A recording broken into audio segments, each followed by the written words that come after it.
Hi friends, we're working on Unit 5, Lesson 9, pages 245 and 246 today.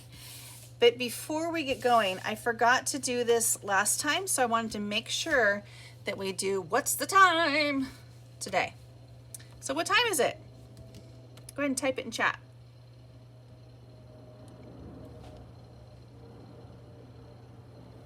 Alrighty, so if you said 3:45, you got it. I'm gonna get out my little sticky note that I have gotten especially for this, and look, it is not yet 4 o'clock, and we are counting by fives all the way to the 9. How many of you know that 9 automatically means 45 at this point? I would imagine that a lot of you are starting to get that as something you just know. Just like when it's pointed at the 12, it means o'clock, right? Oh my goodness, did I give a hint? What time is it? Go ahead and type it in chat.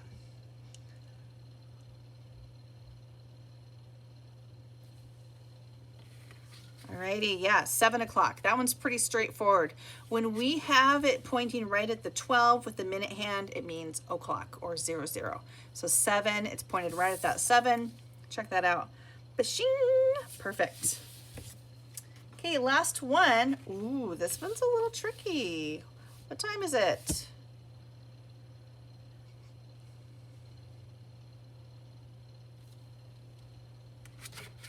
All right, it's 5:50.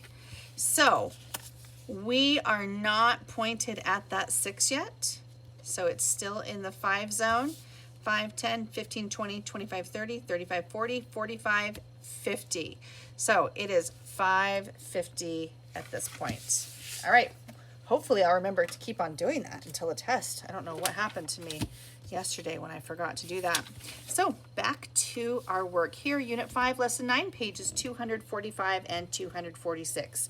This looks a lot like what we did last time when we were looking at our favorite colors, but this time the book is giving us some data to work with. So we're looking at the number of bicycles sold at a store on 4 days last week. On Saturday, there were 8. Sunday, there were 9. Monday, there were 3. Tuesday, there were 4 bicycles. This place is doing some massive business.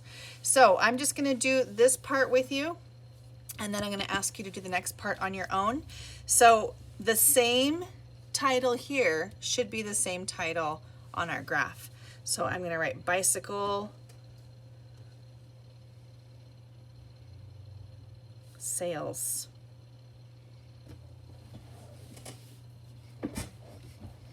All right, and I'm going to go ahead and do the week abbreviation. I'm not going to write just S because we have lots of S's. I'm going to write SAT, sun, mun, and twos. Those are kind of the official abbreviations for each of those days of the week. And now we're going to go ahead and put those numbers at the bottom. Kind of weirding out that they're not asking us to put the numbers. I think that we put numbers on everything, but for some reason the book doesn't say that we put numbers on the picture graph. I'm going to say always put numbers on any kind of graph. So we start with what number here? Thank you. And don't be like the puzzled penguin.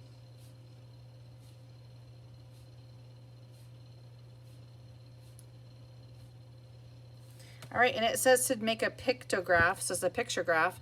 So if you want to, you could draw bicycles and 2 circles. I mean, you can do something simple like that, or you can draw a star or a happy face. I don't care what you draw. Just draw a little picture for each one of those in here. I'm going to go ahead and do a star. So I'm going to have 8 stars.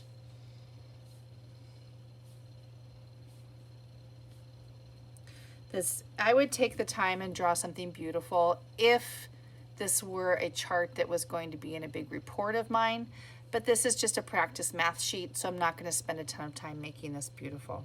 Okay, go ahead and finish graphing the rest of this and then move on to this one right here. Let me know in the chat when you're finished with both of these. If you need help, ask for help too.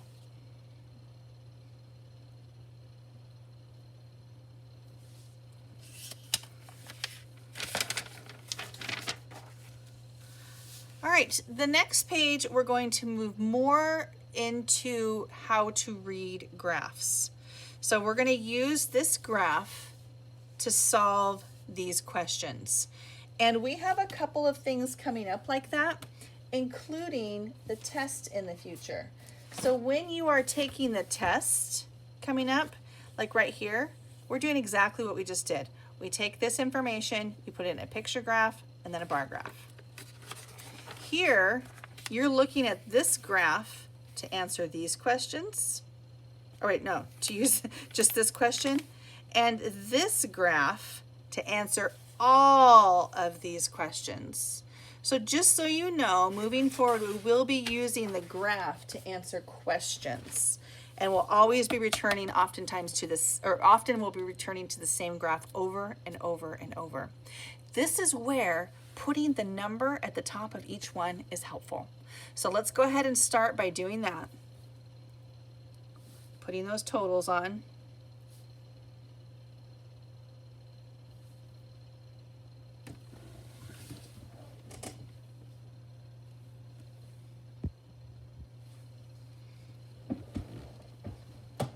And now let's move on to reading these and solving them. Number 3 says, the children are reading 3 history books. The rest on the shelf in the The rest are on the shelf in the library. How many history books are on the shelf? So how many history books are there total? So there are 5 total. How many are the children reading? So they're off the shelf. What does 5 minus 3 equal? So there are 2, and please be sure to put the labels. Been noticing people have been stopping doing that. If you do not put the label, I will return it to you.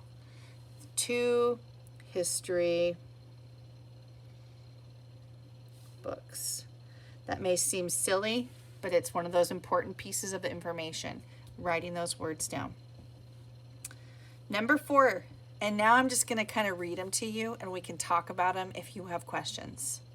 The class library has 2 more science books than math books. How many more math books must the library get so there is the same number of math books as mystery books? That's a 2-step problem.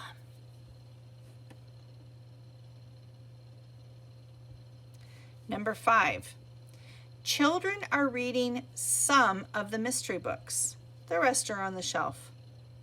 The library gets 6 new mystery books. Now there are 10 mystery books on the shelf.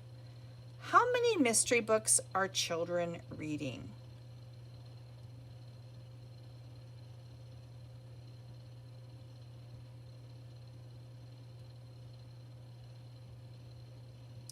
That's a tricky one. So this sentence says this. Wait, it would be 7 minus mystery equals mystery.